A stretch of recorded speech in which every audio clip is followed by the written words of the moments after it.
John's Gospel was written in what sociologists describe as high context, as the writer assumed there was broadly shared, well understood, or a high knowledge of what was being communicated. Essentially, John's first audience understood his words in a particular way. A way, unless we know the context, will misunderstand the impact of this gospel in our world today. High context language is like when we read the leadoff hitter for the Giants stole second base. Within the high context understanding of the game of baseball, we think something very different than if we had never heard of baseball. Hitter? Giants? Stole? This gospel is a multi-layered movement in high context between darkness and light, blindness and sight. Aristotle, who lived 300 or so years before Jesus, said, "Sight is made from fire, and hearing from air." It was understood by the time of Jesus and John, 300 or so years later, to be blind was to have eyes from which darkness emanated, and darkness was the presence of dark, not the absence of light. Darkness was understood and accepted as an object or stuff called dark. Light in a person, which was also considered stuff, was living as opposed to like light in a sky. The stuff of light originated in the heart and emerged in the eyes of the seeing process. Like when we say today, the eyes are the windows to the soul. In the first century, blind people were those whose hearts were full of darkness, it was thought, so their eyes could only originate the stuff of dark.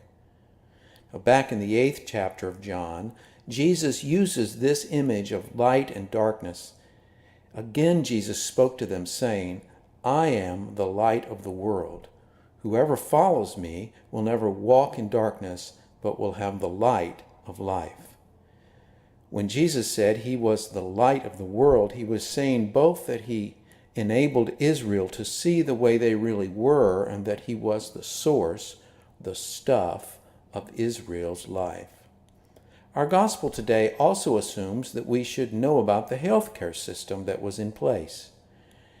It was 3 overlapping divisions: professional, popular, and folk.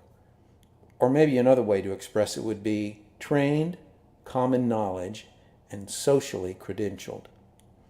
A first-century professional's approach to sickness was to talk about it. It was a philosophical issue. They studied the behavior of sick people, developing theories about why they were sick. They never physically ministered to the sick. They had others do that, mostly slaves. So, should the sick person die, the community or family didn't kill the professional. They would have killed the slave. The popular common community knowledge included family and their social network. They were concerned with health and health maintenance. They were preventatively focused, or how do we keep sickness from harming us and others. They weren't focused on the cure of the sick person, but how do we not get sick or bring sickness into the community. And then there was the role of the folk healer. This was a person recognized by the community as having the ability to restore people to health. Now, through the season after Epiphany and Lent, we have been following Jesus in the gospel narratives as he's gaining a reputation, healing by command, at a distance and by touch. Folk healers considered the behavior of the sick person, the effect it was having on the family and the community, and then recommended ways to deal with the spirit and with the person. It was also important for a folk healer to have success and to treat the patient as an outpatient, because the healed person was the best example of the healer's success.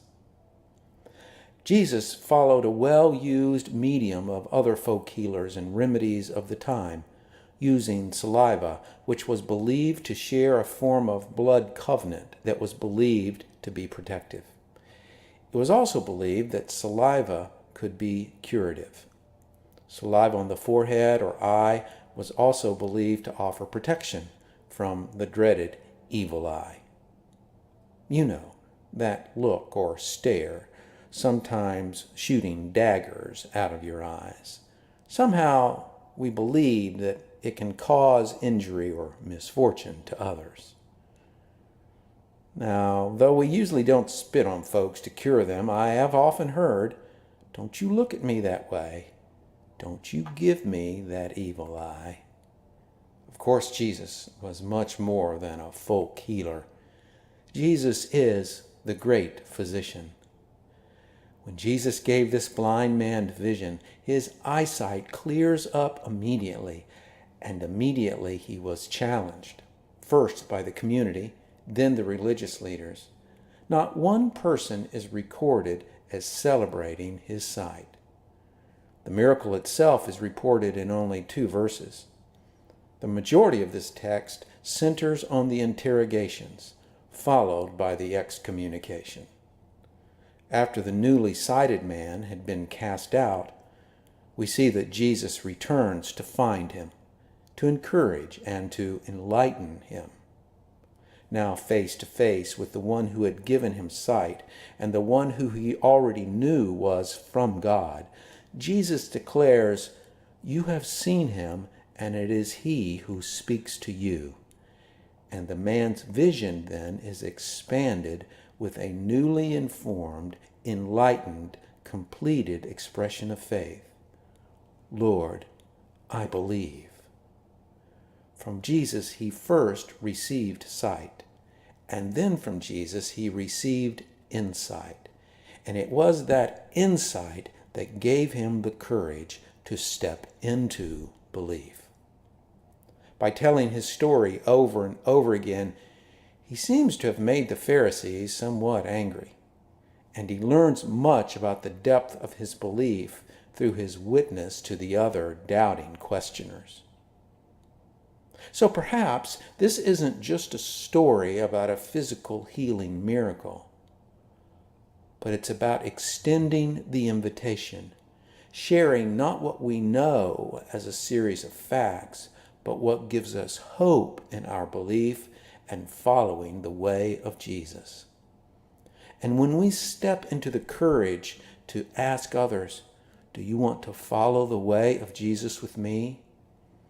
Our scripture tells us we need to be willing to face possible doubts and dismissal that those may counter with. Perhaps this isn't just a story about a physical healing miracle, but it's also what happens to us when we share our faith story and the growth that happens within us. Here's what transcends the high context of John and places it into our context today. When your eyes are opened by Jesus, the great physician, it changes the way you see yourself. When your eyes are opened by Jesus, the great physician, it changes the way you see other people. When your eyes are opened by Jesus, the great physician, it changes the way you see God. Because that's the insight of spiritual eyesight.